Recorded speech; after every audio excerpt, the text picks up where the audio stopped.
Hello, it's me, and I thought I would wheel out this Dayan Master Skewb. Now, this probably looks familiar, and what's bizarre about this one is I guess I would call this a homonym puzzle in that it has the same name and the same look as another puzzle that's already there, which is the Master Skewb, the Landland Master Skewb. So we've got the Dayan Master Skewb and the Landland Master Skewb. So at first I thought, okay, well this is just another vendor putting out another puzzle. Maybe it's got more stability, or who knows. Landland put out a Skewb, which is the same thing as the other Skewbs that are out there.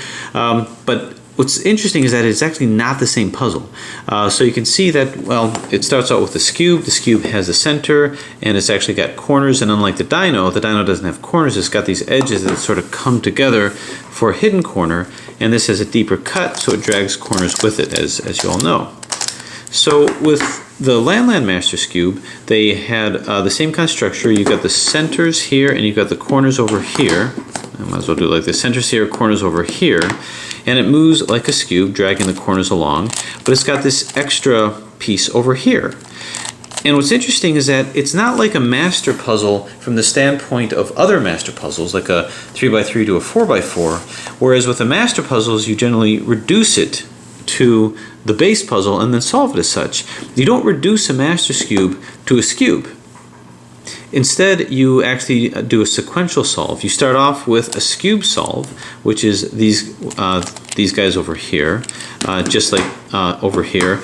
But these edges and these other central areas over here, you do by other algorithms. So in that way, it's not really a reductive solve, it's a sequential solve. So when looking at this, at first it seems to move the same. You've got this move over here, which is the same here.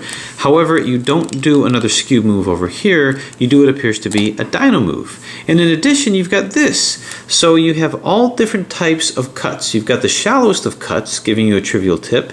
You've got a slightly more deep cut, but still shallow, giving you a Dino cut. And then you have a deep Skewb cut over here as well. So this looks like something of a hybrid, where you've got a Dino Skewb sort of a thing. Now here's what's interesting about that. The way this is solved, like a Master Skewb, it's actually more like a Master Skewb by name because you do reduce this to a Skewb, and then you solve it as a Skewb. Here, you don't reduce it as a Skewb. You do your Skewb solve and then solve it sequentially. So from that standpoint, this would be more like a Master Skewb than this would be like a Master Skewb.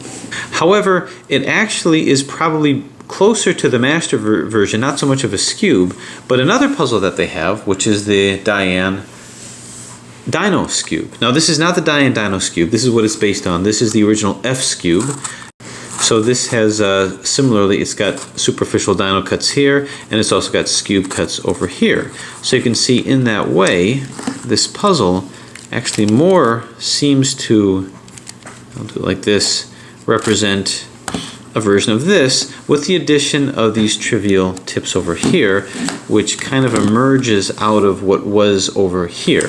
So what does all this mean? Well, this is actually more like a master version of an F-Skewb, or if you want to call it a master version of a Dino Skewb. It's not really a Dino Skewb. There are Dino Skewbs that are out there which are full hybrids, where you've got Dino cuts at every layer and you've got Skewb cuts at every layer here. Here you've got Dino cuts here, here, here, and here. So you've got 4 Dino cuts. Here, same thing with the master version of this. You've got 4 Dino cuts. So what then is the difference? Well, I know it's kind of hard to see because these Dino cuts are kind of running into each other. But what you notice is that in the center of your F-Skewb is you've got this middle area over here, which is hidden. That middle area is this over here. So what they did with the F-Skewb is they designed an F-Skewb with all these Dino cuts, and then they took the middle portion and they brought it out and gave you this puzzle. Stickered it, and they showed you the core. So in that way, you've got an even layer version, I guess an even parity, where you have hidden pieces. Here, none of the pieces are hidden. So really, this is a master version of this. Now Dayan does have another version of an F-Skewb, which they put in their Dayan Gem, which I believe is their Dayan Gem 5, I think. Not sure about the numbering system, but anyway, so here is this over here. where you have the dino cuts over here, and then you've got the central portion, which represents this over here. So a similar kind of a organization with a puzzle. But if I had to define it here, here's my dino cut, here's my Skewb cut. There's no trivial tip with the Skewb cut, but it would be over here. And I guess I can correlate that with this as well. Turn and turn. Okay, so that's what this would represent.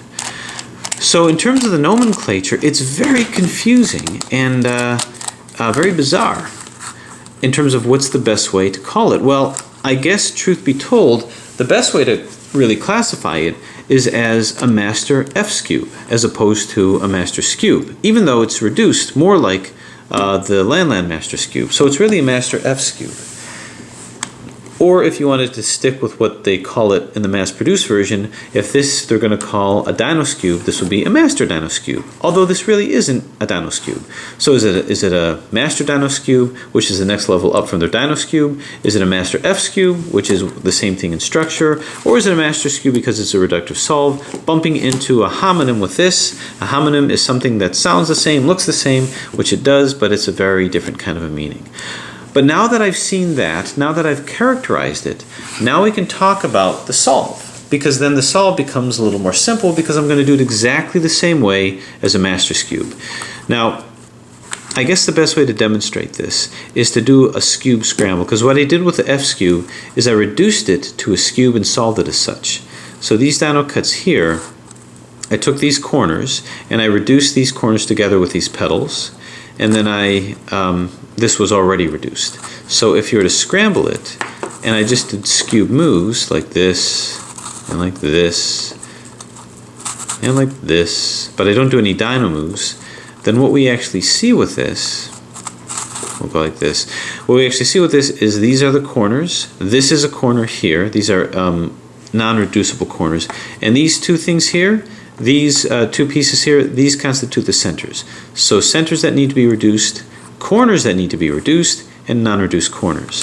So if I were to do purely Skewb cuts, here's a Skewb cut over here, Skewb here, so this would be a Skewb cut here as well. And I'm just doing Skewb moves right now. You can see how this is a master version of the F-Skewb, but in many ways is actually an easier solve. Try to move this across here. Okay, so now you can see that these are non-reducible corners, non-reduced corners just like these. And these are the reduced corners with a hidden piece in the middle. These are also corners that need to be reduced. So too they've got the three petals here, 1, 2, 3. You've got this trivial tip that need not be there, but I do appreciate it for the symmetry of the structure as opposed to a truncated version. And you've got these areas here that also need to be reduced. But you don't really need to reduce it. The main difference is that this is just the central piece that was in the middle. All you have to do is put these edges in around the centerpiece just like you did over here, although it was hidden. And in terms of the center, well, just like these centers need to be reduced, these three need to be reduced. So instead of just 2, it becomes 3. So these are not the same. These are basically part of the corners, and these are part of the centers, where this it's reduced with this as the central center area. So that's it. Now with that said, I think we can go ahead and give it more of a full scramble, and I'm going to model the solve exactly based on the master version of the F-Skewb over here. So I'm going to add on a dino, some dino turns over here, some Skewb turns, get it all messed up. And actually, let's go ahead and turn the trivial tips here too, just to really look impressive. So I'm going to give this more of a scramble and see what we've got. Abracadabra. Okay, very nice looking scramble. Interesting homolog puzzle to this. So to start off the reductive process, the first thing that we do is we want to recognize which are our trivial tips and just move them into place, because that's going to represent the corners that we're actually going to be doing all the reducing. So let's see, we got this across, that's across from here. Move this in and move this in. Okay, now there is a potential parity that can happen with this puzzle, so I'm going to do something that I did with the F-Skewb. What I'm going to do first is let's go ahead and start to reduce the puzzle. So what I'm going to do is I'm going to take the reduced corners here, and I'm just going to line them up. So here's the greens. Yep. And here are the blues, the yellows. Okay, I do that because it has to keep that configuration throughout the solve. So the first step is, let's go ahead and solve these. This one is already kind of in place here. So blue and white. Now I'm looking for blue and yellow right over here. So it's going to take doing a skewb move to move it into place. Now my suggestion is, well, yeah, okay, so we'll just move it into place. But whoop. Actually, so white and orange. I'm going to do a skewb move here and just move it into place. Bang, there it is. Now I'm looking for blue and yellow, blue and orange. Blue and orange is right over here. Okay, so I just have to move this into place by doing a skewb move, and then just move it in. Bang. Okay, so that's it. Well, let's do the next one. So why don't we do this one, since it's right across from it. And what I'm looking for is, I'm looking for the green and orange. Green and orange. Well, here's a green and yellow, so why don't we do that one first. So I'm going to move this into place, move this here, move this up, and bang, there it is. Now I'm looking for the green and orange.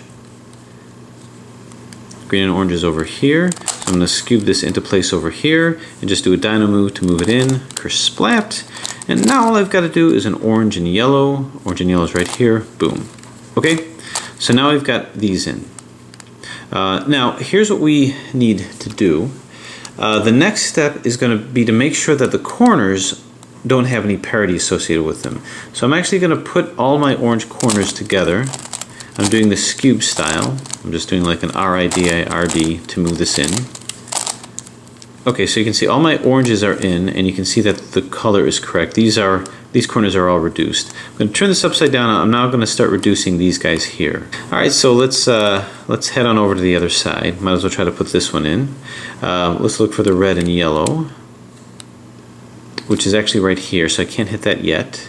How about the red and blue, which is right here? Now I got to be careful, because when I move it in, I can move it into place. When I move it into here, you're going to see that I'm going to knock this one out. So I got to remember to move this back. So I'm going to move it in, then just give it a turn, move it back. So this is back in here, and now this is in. How about the blue and orange, which is right here? So I'm going to move this into place, and same thing, I'm going to move it in, turn, move it back. Okay, now I should have a 3 cycle left, so that's going to be easy. I'm going to take this, so I'm going to have one that has to come into here, then I've got 2 that's got to come into here. Red and green is going to match to here, so I'm simply going to move it in, do a skewb move to bump it out of the way, move it back, and bang! Just like that, you've got all the corners reduced. Now, at this point, we have to make sure that we didn't put them in wrong. So the way that I would do that is to go ahead and put the corners in and see if they can actually be solved in that position. So I'm going to take this corner, well, this corner belongs over here. So I've got this orange in, this is in, where's the other orange? Boom, right over here. Okay, now what I'm going to do is I'm going to turn this upside down and see if these corners match, and that's going to be the red. In this case, you can see that there is not going to be any parity because I've got 2 out and 2 in, so that'll be fine. But every so often, you don't get that situation. Every so often you get a situation like this. Okay, so as you can see, these are all in. When I turn it upside down, I've got 3 that are rotated correct and 1 that's rotated wrong. So that's a problem. That actually can't happen. That's a parity. So that means we have this put in wrong. If you were to try to solve it like this after reducing all of these centers, you're going to end up with an interesting situation where everything will be solved except one corner is going to be rotated off. So do yourself a favor. After you've finished your reduction of your corners, check and see if this has happened. If this has happened, what you're going to have to do is simply take the corner that's rotated. And you could do this at the end. You just have to re-reduce things, which doesn't take long, but just kind of annoying. Take this and just rotate it where it's supposed to be. Bang, this is rotated right. Now that I've done that, I'm going to re-reduce the edges that were a problem. Now I've got to make sure I don't change this configuration. I'm going to the corners are going to be taken out, but I don't want to change the configuration. So this has to come into here. So what I'm going to do is I'm going to do a Skewb move to get it out of the way. Move this down, Skewb, move it back up. This is now re-reduced. I'm now back to two that have to be re-reduced. Same situation, one is out, two are out. So as long as I go up, turn, and bring it back, this is going to come up to here, bring it up, Skewb it out of the way, bring it down, Skewb it back, and now it's been re-reduced. And now what you can do is go ahead and recheck those corners again. You see these corners are in. I can start off with this. I look up here and you see that it's back. So you can see that two are out, two are in, and two are out. This is a solvable situation. If you wanted to just be sure, let's do a rotation. This will be a clockwise rotation to get all of these out. So down, down, up, up, down, down, up, up. Turn it over here to do the same rotation. These are going the same way. Down, down, up, up, down. It's just Skewb strategy right now. Okay, so you can see all the corners are fine, so there is no further parity with this puzzle. Now we can move on. And what we're going to do is we're going to do the same strategy that I did with the F-Skewb, and that's moving a piece in to be with the proper center, substituting with another piece, and then moving it back. Remember, every time we reduce it, like let's say we want to put this over here, I just took these corners out, I've got to put another center in and move it back. And when I do my down, down, up, up like this, I'm going to move the corners out of sync with each other, but I won't move these out of sync. So let's say we wanted to do that. Let's say we wanted to take this and move it out. So we want to move the white one in here. That bumps the blue one out. I got to move it back, so why don't we substitute it with the other blue, which is over here. So I want to make it to where the blue will end up coming up to here. So what I'm going to do is I'm going to move it in. And now that I've moved it in, put the blue one up here, because the blue one was bumped out of the way. Up, up, down, down, and simply move it back. These are reconstituted. Now this is all in. Might as well do the white one here. The white one will come into here. It's going to bump the orange one out of the way. So why don't we substitute it with the orange one? Let's put the orange one here. Down, down, up, up, so that it can be closer to where it needs to be. So move the white one in. Substitute it with the orange one. Up, up, down, down. Move it in. Bang. That's good. All right, why don't we go ahead and put the other orange one in. I'm going to knock the yellow one out, but this is participating, so I'm just going to put another dummy one in. However, I can put this orange one, a yellow one, up here to come back to this yellow. So we're going to move this in, substitute it with this, up, up, down, down, move it back, and kersplat. Every so often check to make sure you didn't mess anything up with your corners. Well, might as well move this back in. So I'm going to move this into here, bumps the green one out of the way, so let's move the green one in place. To substitute with it, so bring it down, and now let's move the green one in, up, up, down, down, green one back, and it's good. Might as well do the other green one. So now what you have is you have everything in except two. It's not really a parity because you can do a 3-cycle with these equivalent pieces. The way that you're going to do this is I can't just move it in and replace it with, well, another red. Instead, let's go ahead and take this red and move it into a red that's already there. So let's turn this upside down. The way to do that is bring it over here, here, up, down, down. This is just a matter of positioning. So what you're going to do is you're going to move the red into here, then turn it upside down so that you can move the green back. So you're going to move the red in like so. Now let's take this, move it here, and bring it back and upside down. The way that's going to work is you're going to go down, down, up, up. Now we have to slide this into here with the green one up to here. So we're going to slide this over to here. And now move it in from here. Up, up, down, down. And now I go kersplat. And that's it. You just reduced it. Now you have a simple Skewb. And we're going to do a Skewb solve. So we'll go ahead and take a look. Here's the green center. This green corner is already in. This is the wrong green corner. It's the wrong color. So let's put the right one in, which is this guy. Just have to rotate him correctly. Splat. Okay. So now that's in. This one is the right place, just the wrong position. So let's rotate it around to bring the red one to here.